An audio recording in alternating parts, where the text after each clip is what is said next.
EMP Series Revolution, Episode 16. Carl and Greg were in the mountains at the remote camp they had set up there.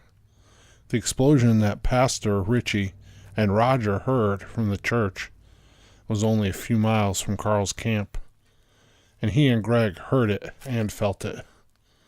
They ran outside to watch the fireballs rise into the night sky.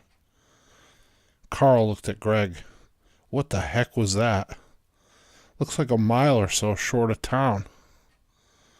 Greg responded, Yeah, I make it about 5 clicks north of here, which would put it about a click or two outside of town on our side. Carl thought for a moment. About where the train has to stop for the blown-out bridge. Greg nodded. That looks about right to me. Have to get a little closer to know for sure. Carl insisted it was too risky to ride out there now. The place will be crawling with military, he said. I'm certain Section 7 will have someone watching the train and its landing spot 24/7. Let's try to raise them on the radio, see what they know. The two men walked inside and fired up the portable ham radio. Eagle's Nest from Eagle 12. Copy. Silence. He tried again.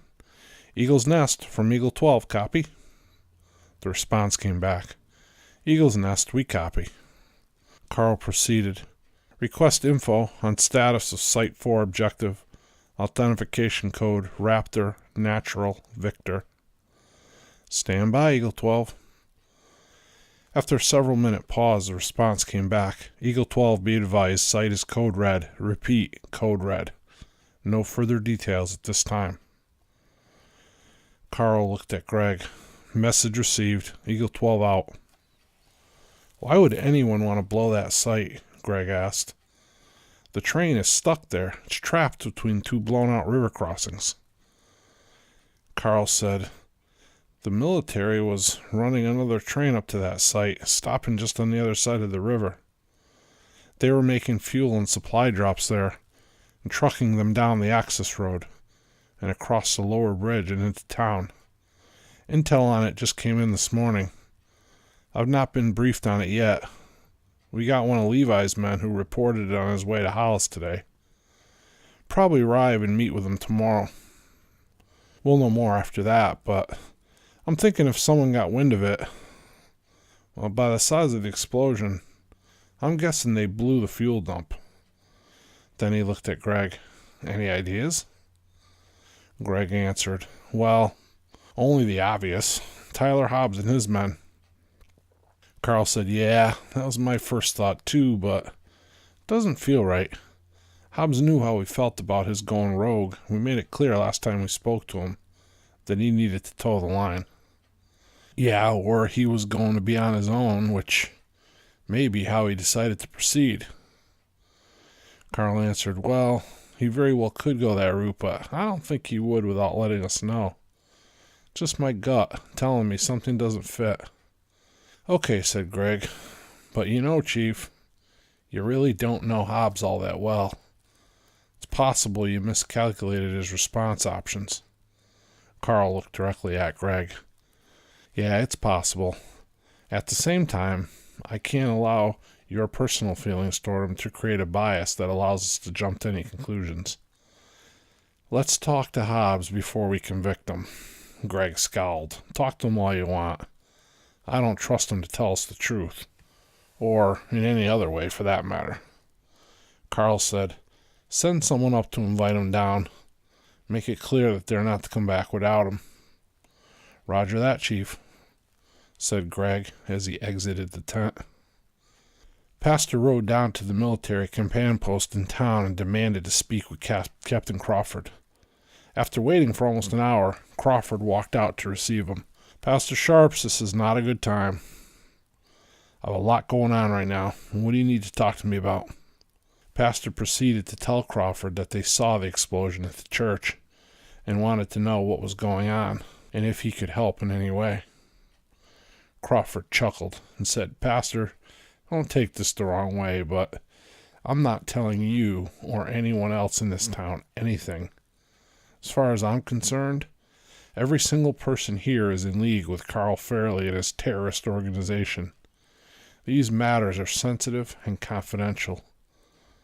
I really don't have time for this now, Pastor. Go home. Keep your people out of my way so I can do my job." As he turned to walk away, Pastor started to speak again. "But Captain," Crawford turned and snapped at him. "That's all I'm saying, Pastor Sharps." He looked at the two guards at the door.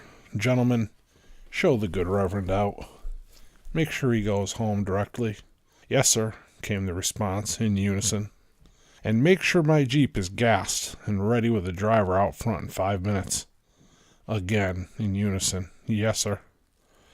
They went to escort Pastor out, and he said, "Gentlemen, I got the message. I'm capable of showing myself out." He walked out and got in the power wagon where Dalton was waiting to drive him home.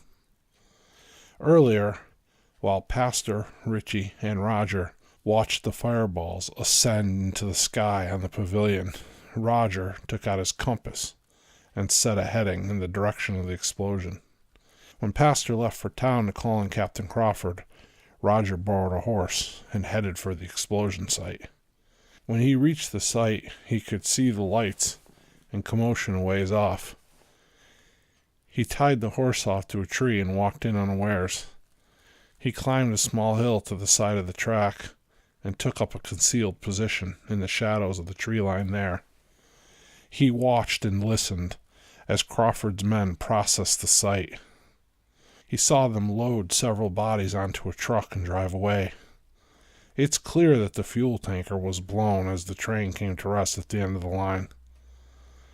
The explosion derailed the train, killed several occupants that were far off in one of the cars out in front. At this point, it was unclear how many more were killed closer to the explosion where their bodies could not be recovered. Then, Roger noticed something that seemed odd to him. Crawford and his men had not roped off any sections of the site. Troop and personnel movements through and around the site were not being restricted in any way. Normally, the first thing to be done would be to secure the area so the evidence could be collected from an unmolested site. Bodies were being taken up and away without any documentation of where or how they were found laying. Roger was close enough to hear clearly a discussion between Crawford and Lieutenant Saunders, in which Saunders argued to correctly ready the site for evidence processing. Crawford insisted that it was not necessary because it was clear to him and everyone else who exactly was responsible for this attack. This attack, like the other recent attacks, were, in Crawford's mind, all carried out by Carl Fairley and his group of radical terrorists. Saunders was finally and completely convinced that something was not right with Crawford. Now, all he had to do was figure out what it was and what to do about it. The next morning when Roger woke up in the basement of the church, Greg was sitting at a table there. He and Roger greeted one another and had coffee and hot oatmeal. Greg asked Roger about his trip to the Ozarks to bring Callie and her kids home to her family. Roger told Greg, "We made it. They got there okay, but it was tough going. There and back was tough.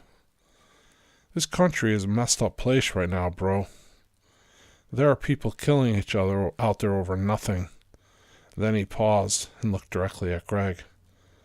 "And in some cases, there are things that people are doing to other people that make killing seem like a gift." Greg nodded and sighed. "Yeah, there are definitely things worse than dying, isn't there?" Greg and Roger both understood how true that was. Then Greg proceeded. "There's a civil war going on out there, bro. The lines aren't being drawn north versus south. They aren't being drawn geographically at all. The lines are political and social. What started as liberalism and morphed into leftism in the past few decades has mutated into something altogether different now. There is no more left and right, no more liberal and conservative. The new political paradigm is different than anything I have ever seen. The best way I can describe it is the universalists or globalists against the individualists. Before the collapse that followed the EMP attack, we saw the left organize, or more accurately, be organized. They were formed into groups, like the ones that dressed in all black and wore the red-lettered armbands. You know the groups I'm referring to. I don't even want to speak their name because it legitimizes them in some small way. They claimed to be anti-socialists or anti-communists, but their actions showed us the exact opposite was true. As they grew and gained power, mostly due to the unlimited funding from global cabals, and got more organized and more heavily armed, they unified into what I call the Universalist Party. They control most of the big cities out there in many states. Then on the other side, we have the individualists, the former members of the Patriot and Tea Party coalitions, the people like us, who believe in smaller government, who believe in a constitutional government of we the people. They were outnumbered and outgunned. They took countless casualties but never gave up the fight. In survival mode, they were driven into the outlying areas. They were driven out into the country settings and small communities. I met a group of these individuals on my way to the Ozarks. If it had not been for them, we may never have made it to Callie's family. We were heading right for St. Louis when they stopped us. I told them our story, and they agreed to help us. They made it clear that the Universalists had taken over St. Louis and that we needed to navigate around it and other large cities. Roger paused and then told Greg. Now, these guys explained how this all happened over time after the EMP attacks, because they had the numbers and the firepower. They took control of the cities and larger towns pretty quickly. They drove the individualists out and made it clear that if they stayed out in the sticks, that they would generally be left alone. Still, though, groups of these universalists would randomly go out and terrorize them and prey upon them. It's really bad out there, Greg. From what I can see here, it's almost the same dynamic. If it wasn't for the river and the rail access and the hydro plants, I believe the military would have already pulled out of the region. There really is nothing else for them here. The old hydroelectric plants can be brought back online in low-tech solutions. They can be operated old school, like they were decades ago. Greg pondered this for a moment. We got to hook up with Carl and tell him all this. Tell him what you saw on your trip. Roger nodded and asked as he smiled wryly, "You suppose you know where to find him?" Greg didn't smile.